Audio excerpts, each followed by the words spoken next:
The Lord appeared to him by the oaks of Mamre, as he sat in the tent door in the heat of the day. He lifted up his eyes and looked, and saw that 3 men stood opposite him. When he saw them, he ran to meet them from the tent door, and bowed himself to the earth, and said, "My Lord, if now I have found favor in your sight, please don't go away from your servant. Now let a little water be fetched. Wash your feet and rest yourselves under the tree. I will get a morsel of bread, so you can refresh your heart. After that you may go your way, now that you have come to your servant." They said, "Very well, do as you have said."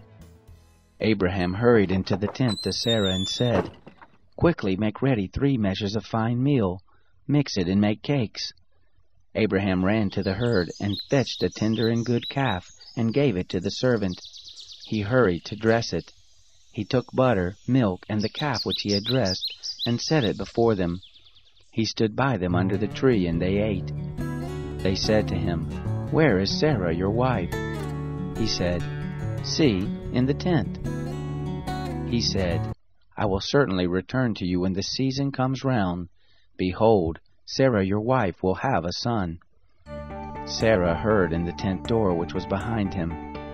Now Abraham and Sarah were old, well advanced in age. It had ceased to be with Sarah after the manner of women. Sarah laughed within herself, saying, "After I have grown old, will I have pleasure, my Lord being old also?" The Lord said to Abraham, "Why did Sarah laugh, saying, 'Will I really bear a child, yet I am old?'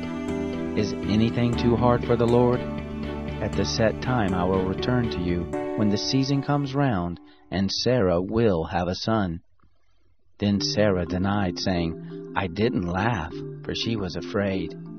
He said, "No, but you did laugh." The men rose up from there and looked toward Sodom. Abraham went with them to see them on their way. The Lord said, "Will I hide from Abraham that which I do? Seeing that Abraham has surely become a great and mighty nation, and all the nations of the earth will be blessed in him.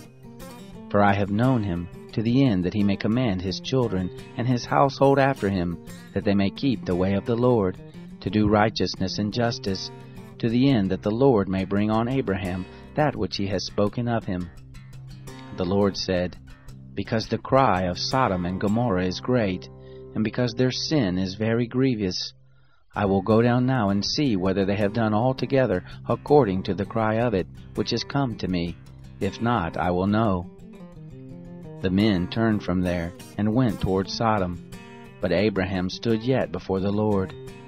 Abraham drew near and said, "Will you consume the righteous with the wicked? What if there are 50 righteous within the city? Will you consume and not spare the place for the 50 righteous who are therein? Be it far from you to do things like that, to kill the righteous with the wicked, that so the righteous should be as the wicked. May that be far from you. Shouldn't the judge of all the earth do right?" The Lord said, "If I find in Sodom 50 righteous within the city, then I will spare all the place for their sake." Abraham answered, "See now, I have taken it on myself to speak to the Lord, who am but dust and ashes. What if there lack 5 of the 50 righteous? Will you destroy all the city for lack of 5? He said, "I will not destroy it if I find 45 there." He spoke to him yet again and said, "What if there are 40 found there?" He said, "I will not do it for the 40's sake." He said, "Oh, don't let the Lord be angry, and I will speak. What if there are found 30 there?" He said, "I will not do it if I find 30 there." He said, "See now, I have taken it on myself to speak to the Lord.